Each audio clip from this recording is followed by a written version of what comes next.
Hello मेरे प्यारे बच्चों, आज आप तैयार हैं किसके लिए? अमीन्स के लिए। हम्म सबसे पहले हम अमीन्स का क्या देखेंगे? IUPAC nomenclature. In the IUPAC nomenclature, amines they are known as amines, but they can be 1 degree, they can be 2 degree or 3 degree, depending on the number of the carbon atom which is attached with the NH2. NH2 के पास अगर एक carbon है तो हम 1 degree बोलेंगे, अगर दो carbon है, नाइट्रोजन की वैलेंसी तो 3 ही रखनी है ना, तो फिर एक हाइड्रोजन कम हो जाएगा, दिस विल बी 2 डिग्री, और अगर 3 अल्काइल ग्रुप हो गए तो हाइड्रोजन गायब हो गया, अब वो हो गया 3 डिग्री। ठीक है, ये अल्काइल ग्रुप भी हो सकता है, ये एराइल ग्रुप भी हो सकता है, राइट। चलो फिर फटाफट देखते हैं, ये क्या है? 1 डिग्री, राइट, एक कार्बन है, यहाँ पे तुम देख रहे हो 2 कार्बन तो ये हो गया 2 डिग्री, यहाँ पे तुम्हें दिख रहा है 3 कार्बन तो ये हो गया 3 डिग्री। अब जब नॉमेनक्लेचर की बात करते हैं तो इसमें तो हम सिंपल वे में ये बोलेंगे मीथेन, मीथेन का ई हटाया और अमीन लगा दिया, मीथेनामीन। ठीक है, यहाँ पे 2 अल्काइल ग्रुप आ गए तो जो ज्यादा नंबर का कार्बन है उसे एज अ पेरेंट ले लो और जो कम कार्बन है उसे एज अ ब्रांच ले लो। ठीक है, तो यानी ये क्या हो गया? 3 carbon, that is propane, so propane, और प्रोपेन का ई हटाया, अमीन लगाया, प्रोपेनामीन इज द नेम। अब ब्रांच, ब्रांच कहाँ पे है? ये मिथाइल ग्रुप नाइट्रोजन पे, so I will say N methyl, okay, and methyl propanamine. Similarly okay, यहाँ पे ये हमारे तीनों कार्बन सेम है, तो अब मैं किसी को भी पेरेंट मान सकती हूँ, तो एक को हमने पेरेंट नाम दे दिया मीथेन अमीन, और जो दो हैं वो दोनों नाइट्रोजन पे अटैच है, इसलिए हम बोलेंगे N N di methyl, di इसलिए क्योंकि 2 बार आ रहे हैं और उन दोनों की पोजीशन नाइट्रोजन से अटैच्ड है। क्लियर? अब थोड़े से एरोमेटिक, एरोमेटिक में बेंजीन के ऊपर NH2, ये तुम्हें बहुत अच्छे से पता है, दिस इज एनिलीन, राइट। हाँ, अब एनिलीन के साथ साथ ये आ गया, ये क्या था भाई? अकेले में ही था टोलुइन, राइट, तो एनिलीन के साथ आ गया तो ये बन गया टोलुइडीन। ये कैसा है? ये तो प्राइमरी अमीन हो गया एरोमेटिक। ये कैसा है? देखो 2 साइड दिख रहा है, यानी एक हाइड्रोजन, तो ये हो गया सेकेंडरी अमीन। यहाँ पे 3 अल्काइल ग्रुप दिख रहे हैं, 2 एलिफेटिक और एक एरोमेटिक, तो ये क्या हो गया? टर्शरी अमीन। सो इसका नाम क्या हो जाएगा? नो डाउट एनिलीन है, बट एन मिथाइल, नाइट्रोजन पे क्या लगा हुआ है? Methyl group as a branch लगा है, एन मिथाइल एनिलीन, राइट। ये क्या हो जाएगा? N N dimethyl aniline, okay. अब हम आ जाते हैं किसमें? अब हम आ जाते हैं इसकी प्रिपरेशंस में। प्रिपरेशंस खुश, बहुत कम, क्यों? क्योंकि मैक्सिमम हम कर चुके हैं, वही जो मैक्सिमम कर चुके हैं उसी में हम आ जाते हैं किसमें? ये हमारा नाइट्रो ग्रुप है NO2, NO2 का ग्रुप का सिंपल रिडक्शन करना है हमको, राइट। देखो रिडक्शन क्या होता है? Reduction is the removal of oxygen और एडिशन ऑफ द हाइड्रोजन। तो मैंने ऑक्सीजन हटाया, हाइड्रोजन को ऐड किया, तो क्या हो गया? ये रिडक्शन, सिंपल है ना। ये रिडक्शन मैं कैटलिस्ट PDPT वगैरह के प्रेजेंस में कर सकती हूँ, इथेनॉल के प्रेजेंस में कर सकती हूँ, SnHCl या FeHCl में भी कर सकती हूँ। लेकिन ये ध्यान रखना, कई बार पूछा जाता है which one is the best one, तो iron is the best one, FeHCl। FeHCl अच्छा क्यों है? क्योंकि इसमें FeCl2 बनता है और वो FeCl2 हाइड्रोलाइज करते हैं, तो हाइड्रोलाइज करने से फिर से मेरे को Fe और HCl मिल जाता है, वो जो कि रीयूज हो जाता है, दैट्स व्हाई।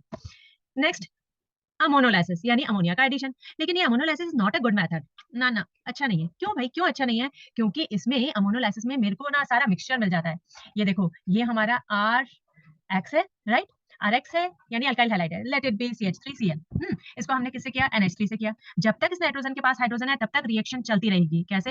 देखो CH3, एक HCl रिमूव आउट हो गया, बन गया NH2। You can see here very clearly that this is 1 degree, right. अब क्या हुआ? अब फिर से इसमें NH CH3Cl ने अटैक किया और एक और HCl निकल गया, अब ये बन गया CH3 होल ट्वाइस NH। अब ये क्या बन गया? Now you can see that 2 alkyl groups are there, so it is secondary, right. अब फिर से एक और मैं CH3Cl के साथ कर दूं तो क्या बनेगा? तो फिर से एक और HCl निकल जाएगा और बन जाएगा मेरा CH3 whole thrice N, right. अब क्या हो गया? ये this will become tertiary. Reaction अभी खत्म नहीं हुई है, क्यों भैया? क्योंकि यहाँ पे अभी अमोनिया का लोन पेयर प्रेजेंट है और वो लोन पेयर जो है वो रिएक्शन डोनेट करने के लिए तैयार है, जिसकी वजह से मेरे पास क्या बन जाएगा? Quaternary ammonium salt, right. जो इतना सारा मेरे को मिल गया, क्या मिल गया? 1 degree, 2 degree, 3 degree quaternary ammonium salt, तो सारा मिक्सचर मिल गया, इसलिए मेरे को ये बहुत अच्छा प्रोसेस नहीं लगता, but still still we are using it. तो कैसे करें? तो हम क्या करें, ये जो अमोनिया है ना, इस अमोनिया को एक्सेस में डाल दें, तो फिर, और अल्काइल हैलाइड को कम रहे, तो फिर ये अमोनिया का प्रोडक्ट देगा। now next we'll come to that of the cyanides which are also known as nitriles। जब मैं साइनाइड्स या नाइट्राइल्स की बात करती हूँ तो ये कार्बन ट्रिपल बॉन्ड नाइट्रोजन है, राइट। हम क्या करेंगे? हमने इसको करेंगे हाइड्रोलाइज। इसका हाइड्रोलाइज करने से हमें क्या मिलेगा? इसको हाइड्रोलाइज करने से हमें मिलेगा अमाइड, और अमाइड का फिर क्या कर देंगे? रिडक्शन। रिडक्शन करने से हमें क्या मिलेगा? ये जो ऑक्सीजन है, ऑक्सीजन कार्बन का, वो हट जाएगा, H2 लग जाएगा।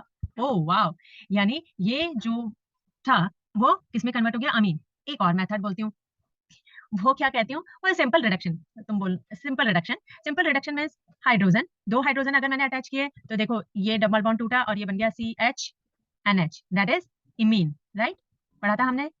फिर एक और रिडक्शन करो, 2H in the presence of निकल, पैलेडियम, प्लेटिनम, LiLH4, किसी से भी कर लो, ठीक है। एक और डबल बॉन्ड टूटेगा, ये बन गया RCH2NH2, राइट। तो यानी सिंपल वे में हम क्या बोल सकते हैं, हम बोल सकते हैं इसका स्ट्रॉन्ग रिडक्शन अगर करा दूं एक साथ, 2 स्टेप में क्यों करूंगी, एक साथ करूंगी, LiLH4 मेरा स्ट्रॉन्ग रिड्यूसिंग एजेंट है, उससे फटाफट करूंगी, जल्दी से मेरे को अमीन मिल जाएगा। अरे भाई जब ये इतना इजी था तो आपने ये वाला क्यों बताया? ये वाला मैंने इसलिए बताया मेरे बच्चा क्योंकि यहाँ पे अमाइड है, so we had covered the next one also. ये देखो अमाइड, सो अमाइड का भी रिडक्शन करेंगे तो भी हमें क्या मिल जाएगा, अमीन। ठीक है ना? Okay, so now will go for the Gabriel naming reaction. Naming reaction में गैब्रियल थैलेमाइड रिएक्शन, ये गैब्रियल थैलेमाइड रिएक्शन में ये है हमारा थैलेमाइड। अब ये तुम बोलोगे ये थैलेमाइड जो है ये है क्या चीज, कहाँ से आया, कैसे आया? Okay, so let's see here, क्या देखते हैं, ये हमारा देखो क्या था हमारा, ये हमारा थैलिक एसिड था, राइट, है ना? ये थैलिक एसिड हमने जब कार्बोक्सिलिक एसिड पढ़ा था तब पढ़ा था थैलिक एसिड। थैलिक एसिड में अगर हम क्या डाल दें, अमोनिया डाल दें, तो क्या बन जाएगा, ये CONH2 यानी थैलामाइड, ये अमाइड बन गया है, राइट। और इस थैलामाइड को अगर मैं हीट कर दूं तो इसमें से NH3 निकल जाएगा और ये बन जाएगा देखो CONH, right. This is known as थैली, अमाइड की जगह क्या हो गया, इमाइड, तो थैलीमेट बन गया। तो ये थैलामाइड जो है हमने यहाँ पे लिया। अब इस थैलामाइड को हम क्या करेंगे, पहले हम बेस के साथ रिएक्ट करेंगे, जिस भी बेस के साथ रिएक्ट करेंगे तो ये H2O निकल गया और ये उसका क्या बन गया, सॉल्ट बन गया। क्लियर है? यहाँ तक कोई दिक्कत नहीं है ना? अब यहाँ पे this one is very important step. यहाँ पे हम क्या करेंगे, यहाँ पे हम अल्काइल हैलाइड डालेंगे। कौन सा अल्काइल हैलाइड डालूं? एग्जैक्टली वही अल्काइल हैलाइड डालना जो अल्काइल अमीन तुम्हें चाहिए। समझ में आई, नहीं आई? देखो अगर मेरे को चाहिए, क्या चाहिए मेरे को, C2H5NH2 इथेल अमीन, तो मैं यहाँ पे क्या डालूंगी, मैं यहाँ पे डालूंगी C2H5Cl। ठीक है, अगर सपोज करो मेरे को चाहिए CH3NH2 मिथाइल अमीन, तो मैं यहाँ पे क्या डालूंगी, मैं यहाँ पे डालूंगी CH3Cl। Got it? ठीक है, तो जो भी आपको यहाँ पे प्रोडक्ट चाहिए, what ever product you want, you will put that particular halide here. ठीक है, तो इससे क्या होगा, इससे ये KX तुम्हारा रिमूव आउट हो जाएगा और यहाँ पे ये अल्काइल ग्रुप लग जाएगा। अब हम क्या किया, अब हमने सिंपल वे में इसका बेसिक हाइड्रोलाइसिस कर दिया। बेसिक हाइड्रोलाइसिस करने पे ये देखो यहाँ से ब्रेक डाउन हुआ और ये RNH2 आपको मिल गया और ये क्या मिल गया, sodium salt of phthalic acid. ये जो sodium salt of phthalic acid मिला है इसको मैं एसिडिक हाइड्रोलाइसिस करूंगी, फिर से थैलिक एसिड मिलेगा, फिर अमोनिया से करूंगी, अमाइड मिलेगा, फिर से हीट कर दूंगी, वो NH3 निकल जाएगा और इमाइड में कन्वर्ट हो जाएगा। Got it? So that's why Gabriel phthalimide reaction is very important reaction, क्योंकि इससे जो मेरे को प्रोडक्ट मिलता है वो प्योर होता है और साथ में मेरा कुछ भी वेस्ट नहीं होता है। तुमने अभी अभी देखा ये जो सोडियम थैलामाइड मिला मेरे को, ये मैंने वापस से यूज कर लिया। But there is a limitation. Limitation वो क्या है, लिमिटेशन ये है कि आप इससे सिर्फ और सिर्फ एलिफेटिक बना सकते हैं, आप इससे एरोमेटिक नहीं बना सकते। ठीक है, एलिफेटिक बना सकते हैं, एरोमेटिक नहीं बना सकते, और सिंपल वे में सिर्फ और सिर्फ 1 degree that is primary amine बना सकते हैं, 2 या 3 डिग्री नहीं बना सकते। The question is again why, क्यों क्यों मैं एरोमेटिक नहीं बना सकती? एरोमेटिक हम इसलिए नहीं बना सकते क्योंकि लास्ट जब हमने डिस्क्रिप्शन बॉक्स में हेलोजन का दिया हुआ है तुम्हें लिंक, तुम हेलोजन में जाके देखना। हेलोजन में तुम देखोगे जो एरोमेटिक हैलाइड्स होते हैं, वो aromatic halides due to partial double bond character they are unable to break the bond and that's why they are not undergoing the nucleophilic substitution reaction. क्योंकि aromatic halides nucleophilic substitution reaction नहीं देते हैं, इसलिए वो Gabriel phthalimide reaction नहीं देते हैं। ठीक है, अब नेक्स्ट वन क्या है, नेक्स्ट वन है हमारी प्रॉपर्टीज। ये प्रॉपर्टीज क्या है, ये प्रॉपर्टीज फिर से बहुत इजी। ये RNH2 था, इसका हम अल्काइलेशन कर दें RX के साथ, फिर से तुम्हें जैसे अभी थोड़ी देर पहले बताया था HX निकलेगा और ये 2 degree 3 degree quaternary ammonium salt सब दे देगा। यहाँ पे दिस इज एसाइलेशन। एसाइलेशन किसकी प्रेजेंस में कर रही हूँ, in the presence of pyridine. ये बहुत इंपॉर्टेंट है, पायरिडिन क्यों, क्योंकि pyridine is a strong base, stronger than that of the amine. तो पायरिडिन क्या करेगा, जैसे ही ये हमारा HCl निकलेगा, कैसे निकलेगा HCl देखो ऐसे निकलेगा कि ये है मेरा कौन, RCOCl, राइट, और ये है मेरा RNH2, राइट। अब इसका ये H और इसका ये Cl निकला तो क्या बना, ये बना RCONHR, करेक्ट है ना? तो एसाइलेशन हो गया। अब साथ में ये जो HCl निकला, ये HCl क्या है, ये HCl वापस से रिएक्ट करके ये वापस से प्रोडक्ट दे देता है, इसलिए मेरे को इस HCl को फटाफट रिमूव करना है। That's why I am using pyridine. Pyridine use करने से क्या होगा, पायरिडिन यूज करने से वो HCl को कंज्यूम कर लेगा, रिएक्ट करके हटा देगा और उतनी जल्दी मेरा प्रोडक्ट फॉर्मेशन होगा, ये बैकवर्ड रिएक्शन क्या हो जाएगी, स्टॉप हो जाएगी। That's why we are doing it in the presence of the pyridine. ठीक है, ध्यान रखना मैं अल्काइलेशन भी कर रही हूँ, मैं एसाइलेशन भी कर रही हूँ, लेकिन ये एलिफेटिक है, एरोमेटिक यानी फ्रिडल क्राफ्ट नहीं होगा। ठीक है, फ्रिडल क्राफ्ट नहीं होगा। फ्रिडल क्राफ्ट क्या होता था, in the presence of Lewis acid, तो लुइस एसिड के प्रेजेंस में नहीं होगा, it will be only in the presence of the pyridine. ठीक है, ध्यान रखना इसको, क्लियर। अब हमने क्या किया, हमने अमीन लिया और अमीन को फोनो HNO2 यानी NaNO2 प्लस HCl के साथ अगर करेंगे तो बहुत इजी याद रखने का तरीका मैं तुम्हें बताती हूँ। ये RNH2 है, इसको लिखना फोनो। ठीक है, ये नाइट्रोजन गैस निकली, ये वाटर निकला और ये मिल गया तुमको अल्कोहल। क्लियर है? तो ये अल्कोहल मिलेगा किससे, ये मैं बार बार बोल रही हूँ, ये अभी हम एलिफेटिक कर रहे हैं, it's not aromatic, so you should be very careful about this one.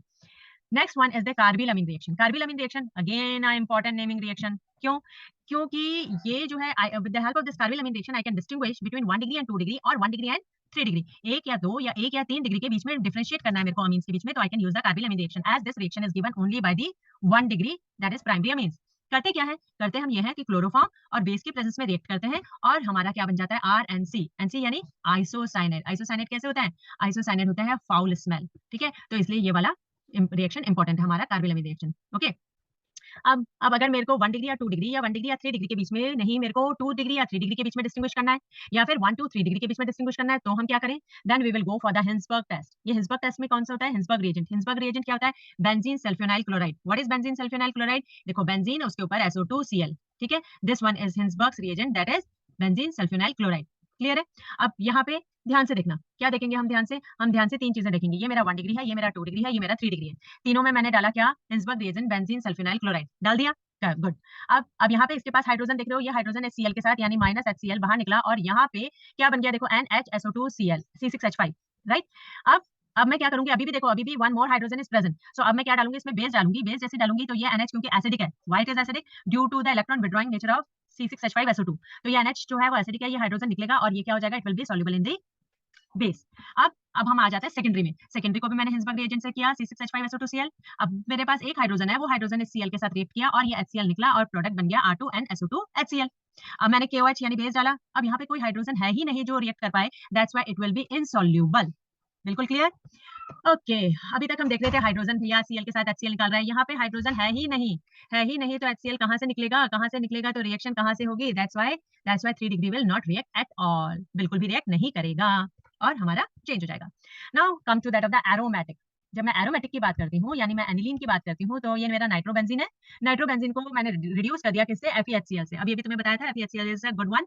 SnHCl के बजाय मैं FeHCl पसंद करती हूँ क्योंकि FeHCl2 is a by product on जिसका मैं हाइड्रोलाइसिस करूंगी, and on hydrolysis it will again give me the FeNHCl which can be reused, ठीक है।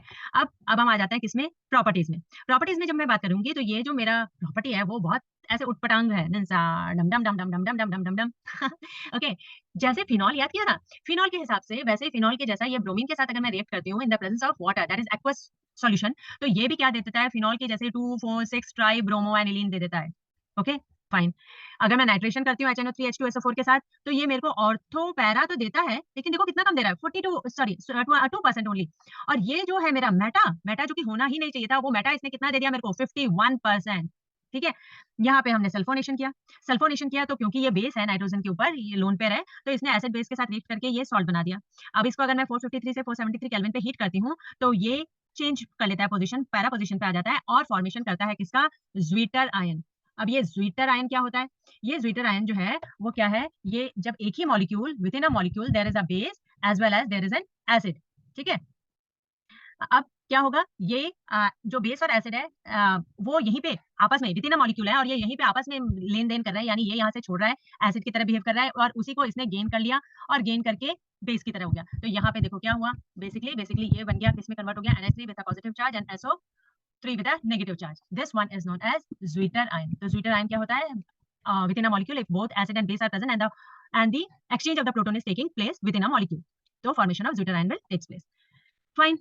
हाँ, है ना, आज तो बहुत ज्यादा पढ़ लिया अरे भाई थोड़ा सा बचा है, थोड़ा सा कौन सा बचा है, डाइएजोनियम, ठीक है, और basicity of amines and this one basic nature of amine, this is a very important topic, इससे रीजनिंग जरूर आती है और कुछ क्वेश्चंस आते हैं, कुछ क्वेश्चंस, यानी अभी भी कुछ रिएक्शंस हैं। कौन सी रिएक्शंस, यहाँ पे ये जो हमने एबनॉर्मल वाली रिएक्शंस करी है इनको हम नॉर्मल भी करेंगे। नॉर्मल कैसे करेंगे वो चिंता मत करो, ठीक है।